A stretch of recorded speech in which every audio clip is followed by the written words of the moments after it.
United States. Why are we allowing them to make dollars off of their dollars in our country? It should be seized and taken away. And any company that is helping them do that, their assets should be seized also. Right. Thank you very much. Okay, Right, I appreciate that. The rationale, whether it's right or wrong, is that we also have assets in other parts of the world too that those countries could seize on if they just, with a matter of a vote in their whatever legislative body or some tyrant that we have assets there and they could seize, and that is the rationale behind it, whether it's right or wrong. I personally think that if there is a claim made justified like that, if their assets, even if the individual doesn't get it, that those assets should be frozen. Well, right now the Israelis States. are finding Iranian soldiers within the Hezbollah. They're capturing Iranian soldiers fighting against them in Lebanon.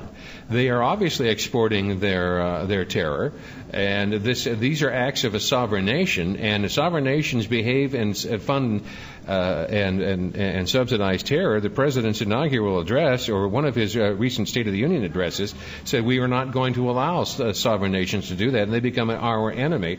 Do you think that we're going to end up in a direct confrontation with Iran, or is it going to remain a proxy war? I think at this point, I think you're going to see the international community continue to try and hold down Iran. Whether the Iranians, obviously, that were fighting, that are in Lebanon, but there's also, there's Iranians, there's Syrians that are in Iraq, the insurgents from the outside. That's who we're dealing with. There are some of the Baathists still in Iraq that are bombing and things like that, but most of these are outside people coming in. There's no question that Iran and Syria are the ones supporting the terrorism, the Hezbollah in Lebanon, and also causing all the havoc as far as in Iraq itself. Now, can you say that is an official act of the government, or are these Iranians that are coming in as freelancers? That would be the question. Well, the president of Iran was one of the hostage takers. We know, but can you prove that, basically? Yeah, I think we can prove that. Okay. That, I think we can. Or is that a question? To be honest with you, I don't know. I thought that was pretty much Well, certainly. The president of Iran is, a stated that he's not the guy? Terrorist, but if you get it into the debating society in the United Nations, no. Literally, he was one of the hostage takers during the Carter era. I believe that's correct. And is that correct? I believe that's correct. That's what I meant. I'm sorry.